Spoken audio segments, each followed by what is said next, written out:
Chesterfield brings you Dragnet.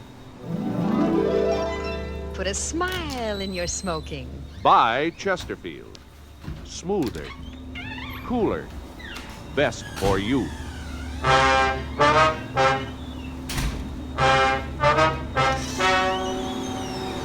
Ladies and gentlemen, the story you are about to hear is true. The names have been changed to protect the innocent.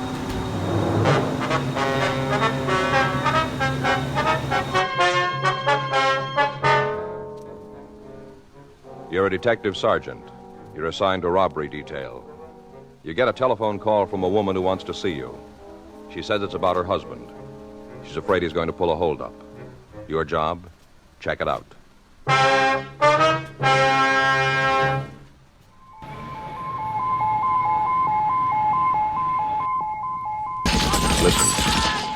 Listen to news of an electronic miracle.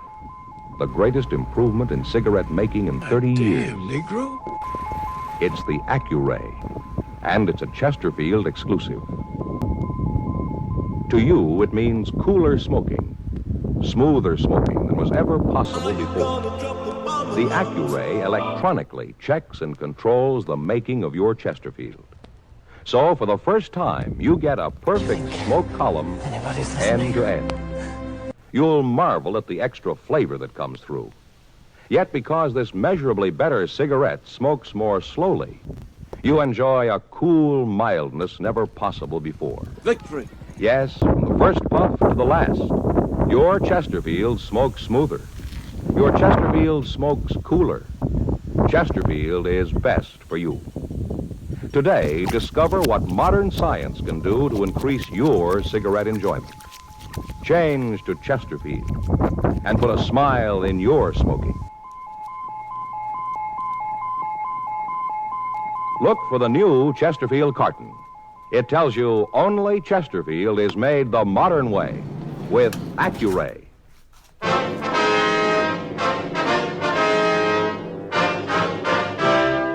My name, The documented drama of an Jose actual Jimenez. crime. For the next 30 minutes, in cooperation with the Los Angeles Police Department, you will travel step by step on the side of the law through an actual case transcribed from official police files. From beginning to end, from crime to punishment, Dragnet is the story of your police force in action. It was Wednesday, May 18th. It was cool in Los Angeles. We were working the day watch out of robbery detail. My partner's Frank Smith. The boss is Chief Detective Thad Brown. My name's Friday. I was on my way into the office, and it was 7:49 a.m. when I got to room 27A. Robbery. Morning, Joe. Hi, Bob.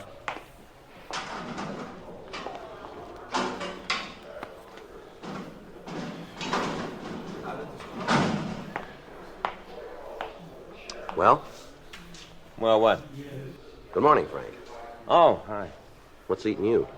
Nothing. You mad about something? What would I be mad about? I don't know, but you didn't say good morning.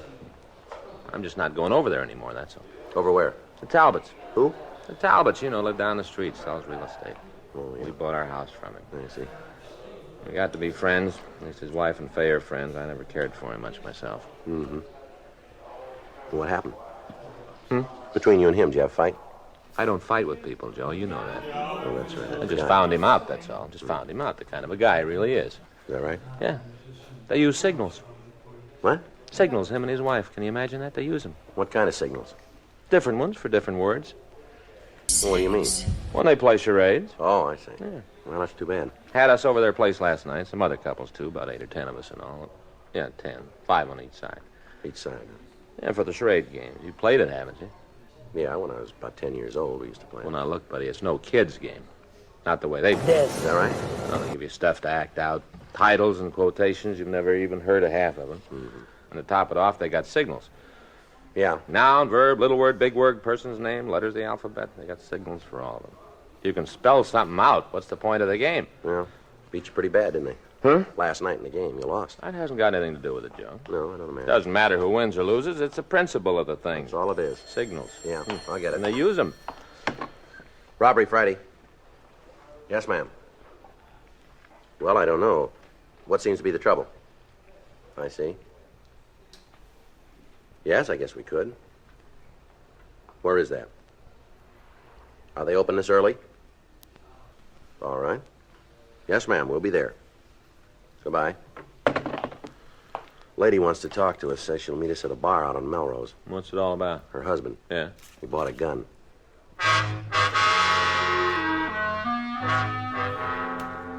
Frank and I drove over to a small bar on the corner of Melrose and 8th. It was 8:23 a.m. when we got there. Morning, gents. Morning. Hello? What'll it be, a little eye opener? Just coffee. How about you? I'll have a cup, too, please. Well, the freight isn't ready yet. I just finished putting it on. That's all right. We're in no hurry. There's a cafe right around the corner. They're open now. Well, we'll wait. Suit yourself. I guess you guys aren't like me. How's that? Well, when I want my morning coffee, I want it right now. Mm-hmm. I don't even know I'm awake until after I've had a couple of cups. Mm-hmm. It's all right if we take a booth? Sure. First one's all cleaned up. I haven't had time to get to the others yet. All right. Thank you. Looks like we got here first, huh? Yeah. Did she give you a name? Hmm? Did she tell you her name? No. No, she said she didn't want to talk over the phone. Oh. Joe. Well, Hi, Sally. Hi. Give me a shot, will you? Sure. Scotch? Yeah, water back. Okay.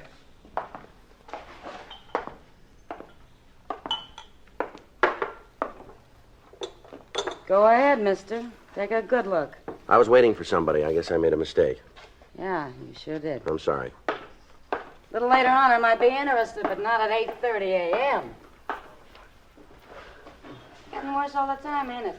Gal can't even have a morning pick-me-up without some guy starting to move in on her. Well, here's looking at you, Mike. Down a hatch.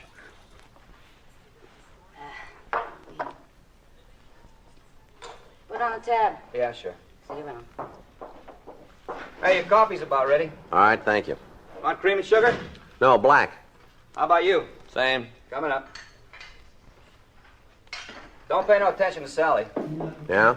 She must have got out on the wrong side of the bed today. Mm-hmm. Usually she's real friendly, you know what I mean? Yeah. So just don't take it personal, huh? That's all right. Forget it. Hey, too bad you guys came in so early. Long toward evening, we get a lot of action here. We're meeting somebody. Okay. Just telling you, that's all. Mm-hmm. Phew, gosh. Whew. Yeah, boy, that's hot, all right. I think I burnt my tongue. That's too bad. Tomcat Bar, Mike speaking. Who? Well, I don't know. Yeah? Yeah? Okay, sure. Hey, one of you guys got a name sound something like Friday? That's right. Well, you're being stood up. Huh? She said to tell you not to wait.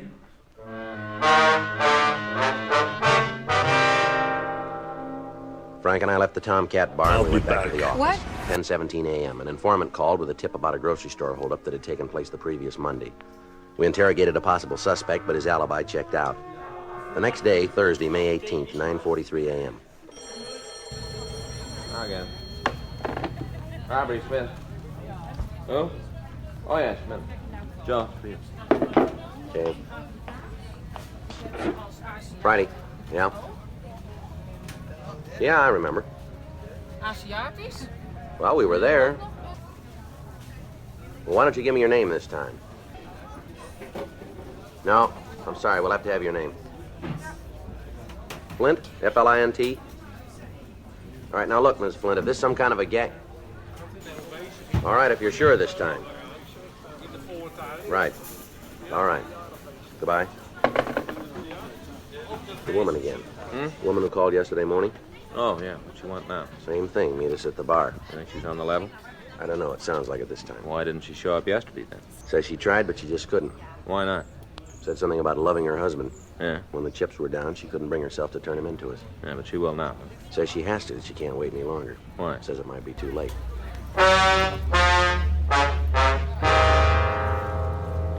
10:16 a.m. Frank and I left the office and drove out to the bar. When we got there was only one customer in the place, a small, dark-haired woman sitting in the corner booth. Hi. How are you today? What'll it be, coffee again? Yeah. Okay, what do you want? Well, we'll let you know. Hmm? That woman over there in the corner, Yeah? you know who she is? Uh-uh. I don't think she's been in before. All right, thank you. Say, that reminds me. Yeah? Sally was around last night. I asked about you. Yeah. Guess she had a change of heart. She's a pretty good kid. Yeah. Miss Flint?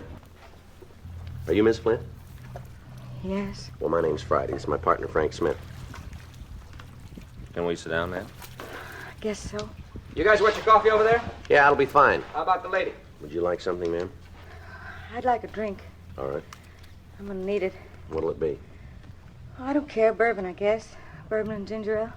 Lady wants a bourbon and ginger ale. All right. Does he know? Ma'am? The bartender, does he know you're cops? Oh, I don't think so. We haven't told him.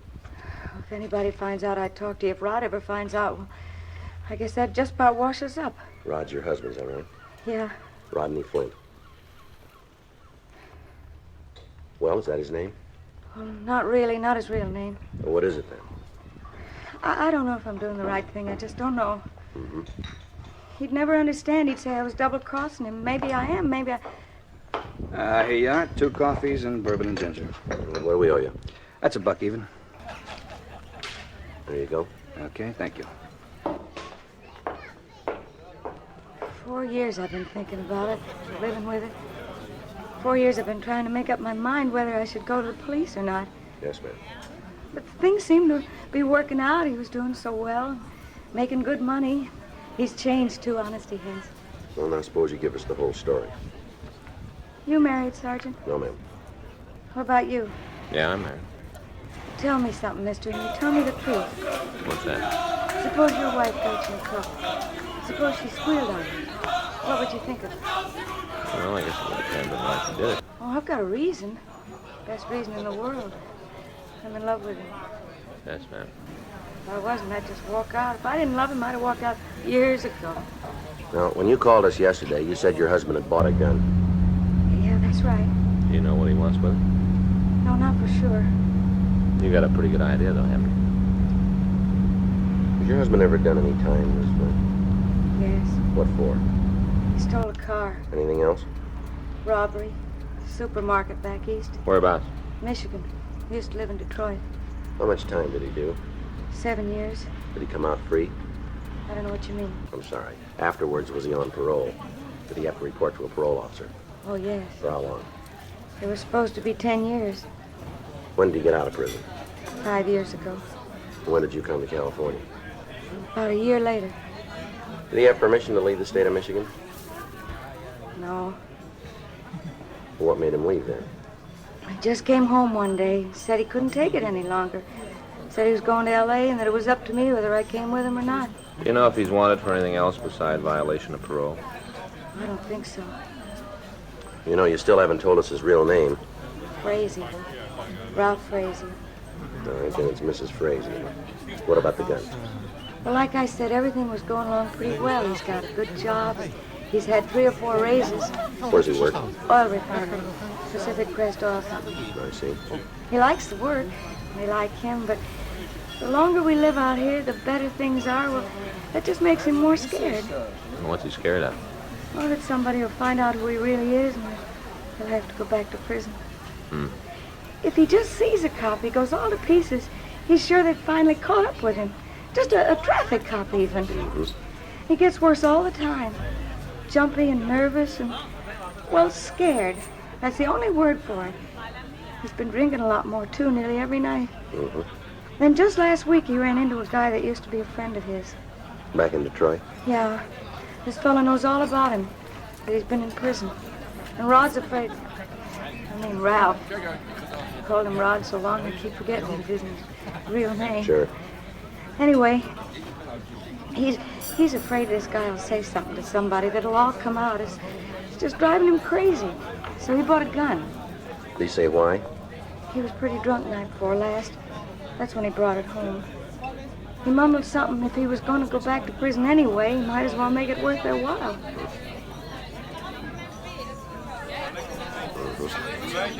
Maybe he's planning another robbery, I don't know. I don't really think he would.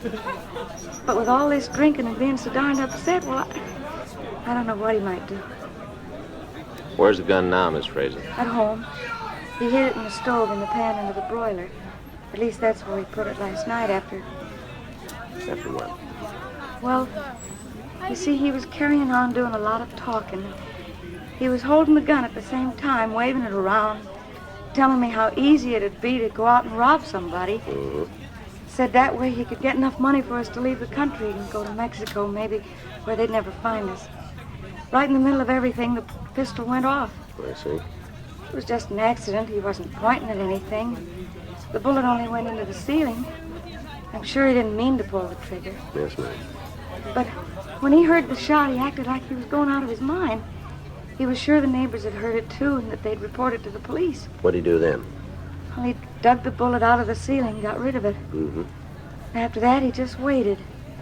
Now, that proves he's changed, doesn't it? That he really isn't a criminal anymore? Well, how do you mean that? Well, he didn't run away. Yeah. He stayed there all night long, waiting. And he didn't keep the gun. He put it in the oven. He didn't have it on him. So there wouldn't have been any trouble even if the police did come. Mm-hmm. Gee, I kept praying that they would. Over and over, I prayed you'd come, find out who he is. He's got to go back to prison and finish out his sentence. I'm sure of that now. If he doesn't, I just don't know what'll happen to him. What about you, Miss Frazee? Me? While he's in prison, what'll you do? I can work. I did before. I'll manage. Mm-hmm. Miss Frazee, what time's your husband come home from work? It's later and later since he started drinking. 9 o'clock, maybe even 10. He's never there for supper anymore. Is there someplace else you can go this evening? Over to a neighbor's, maybe? I suppose so. Why? Well, it might be better if you weren't there when we pick him up. But you can't. I mean, well, not so soon, not tonight. Does it have to be tonight? Yes, ma'am, it does. I know it was me. That had something to do with it. He's bound to know. We'll keep you out of it if we can. What are you going to tell him? What kind of an excuse will you use? Let's see what kind he has.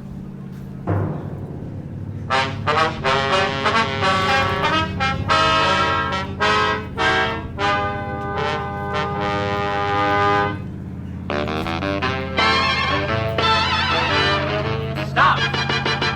Start smoking with a smile. With Chesterfield, smoother, cooler, milder. Chesterfield, put a smile in your smoking, just give 'em a try. Chesterfield's best for you, they satisfy. When you shop, stop. Remember, vacation time is carton time. The cigarette to take with you is Chesterfield, made the modern way with Accuray. Take along a couple of cartons and put a smile in your smoking.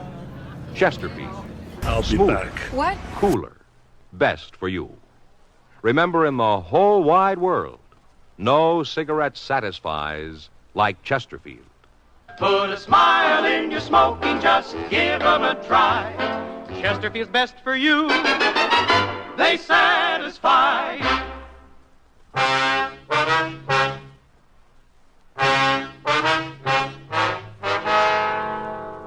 Frank and I continued to talk to Mrs. Frazee.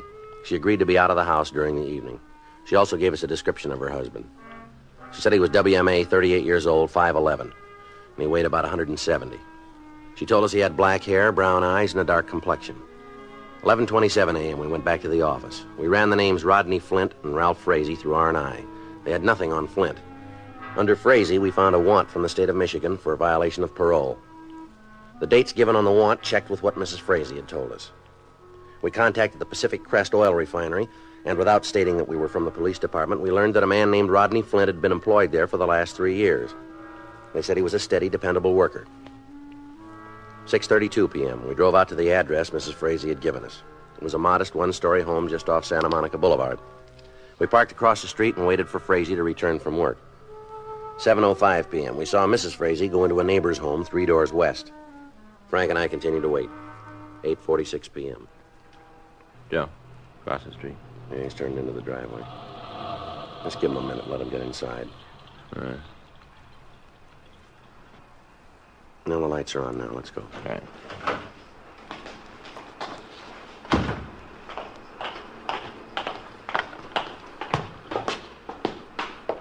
I don't see the bell. Over there. Oh, yeah.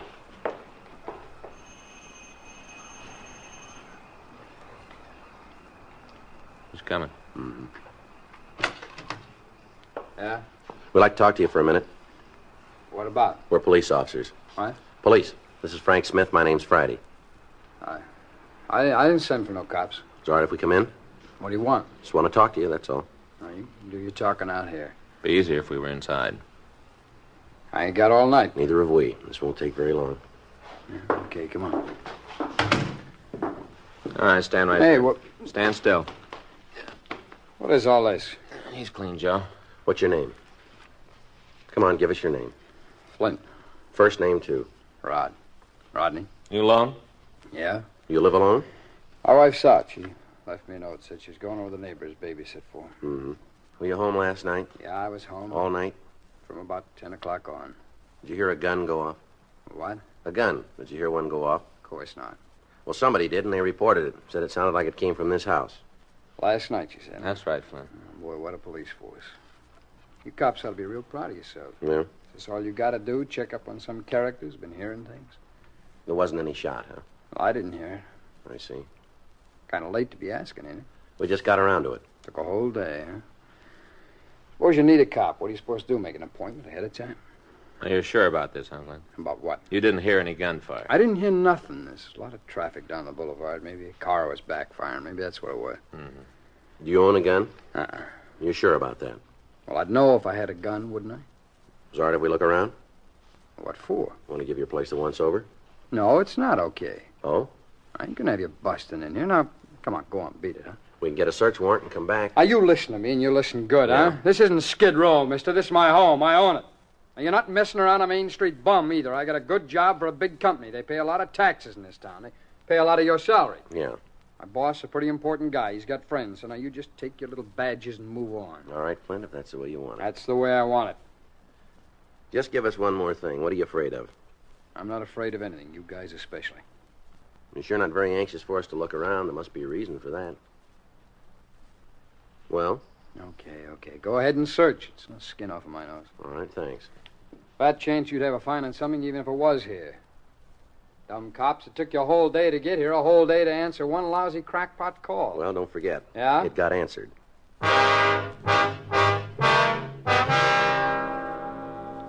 Frank and I began a routine search of the house. While Frank went through the 2 bedrooms, I took the living room and dining area. We found nothing suspicious. 9:42 p.m. We'd finished with the front part of the home, and we went into the kitchen. The suspect followed us. Okay, if I fix myself a drink while you're messing the joint up? It's up to you. You guys want one? What? A blast. You want one? No, thanks. What about you? No, thanks. You don't drink, huh? You're not hurting my feelings. I'll check the service ports, Joe. All right.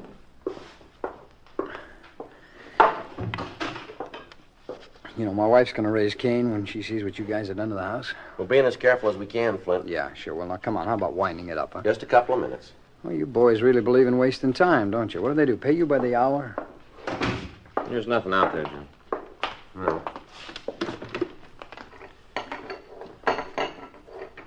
I guess that takes care of it. Yeah. All right, come on. I'll be glad to show you to the door. We'll find our way. Just a minute. Did you check the stove? Huh? The stove. No, I thought you did. All right. All right, now what? We forgot something. Yeah? Well, it looks empty. What's with you? You think I'm cooking a gun? Yeah, it's okay, Joe. All right. As soon as I get this pan back. Hey, watch it there. Grab him, Joe. Wait a minute, Flint. You're not going anywhere. Look, I don't know what this is all about. I never saw that gun before in my whole life. Yeah. I don't even know how it got there. Well, let's talk about it downtown. Huh? Come on. Look, wait a minute now. You can't haul me in like this. What have I done? You got to have a charge. I know the law. You got to charge me with something. You won't find anything. We found a gun.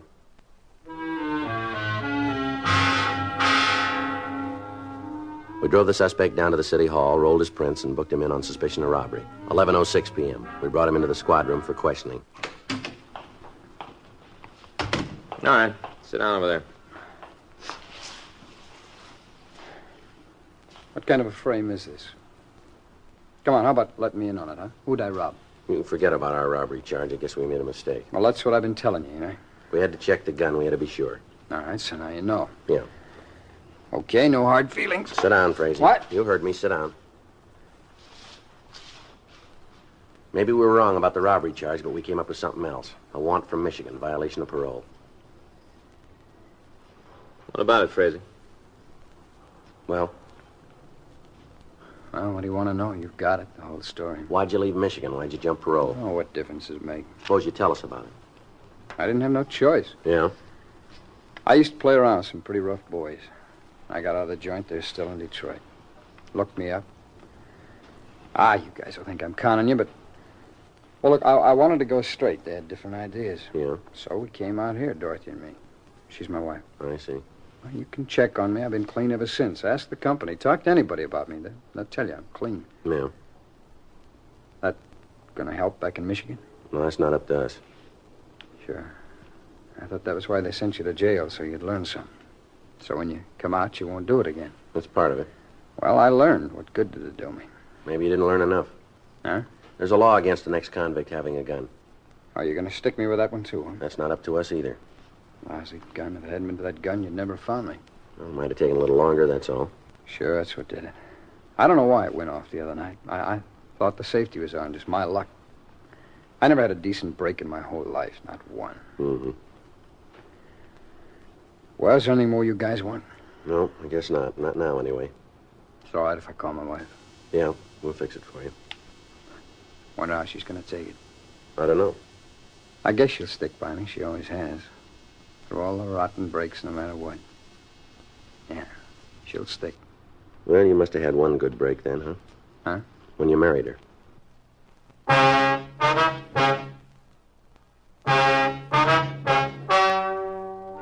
The story you've just heard is true.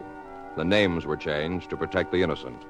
On Thursday, May 25th, the meeting was held in the district attorney's office in and for the county of Los Angeles, state of California. In a moment, the results of that meeting. Now, here is our star, Jack Webb. Thank you, George Fenneman. Friends, discover for yourself what modern science can do to increase your cigarette enjoyment. Remember, Accuray puts a smile in your smoking. Enjoy a smoothness and coolness never possible before. Chesterfield, best for you.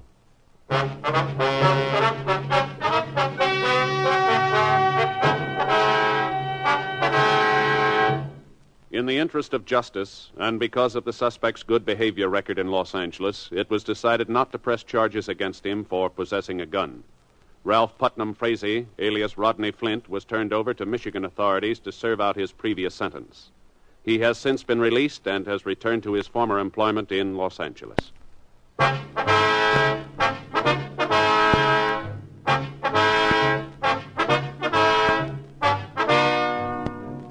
You have just heard Dragnet, a series of authentic cases from official files.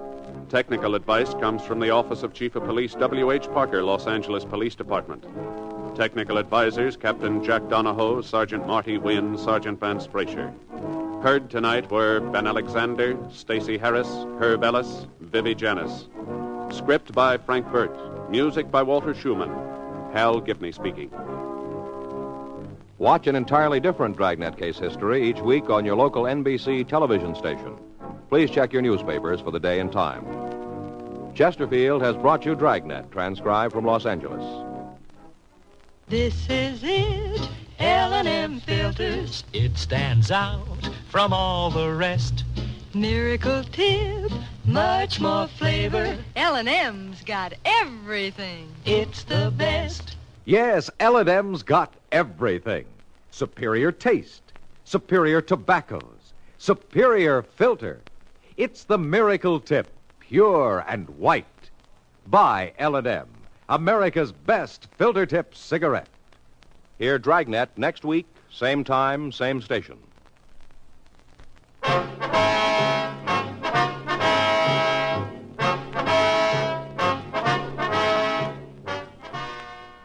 Tonight, hear a special broadcast, The Atom, Menace and Promise, on most NBC radio stations.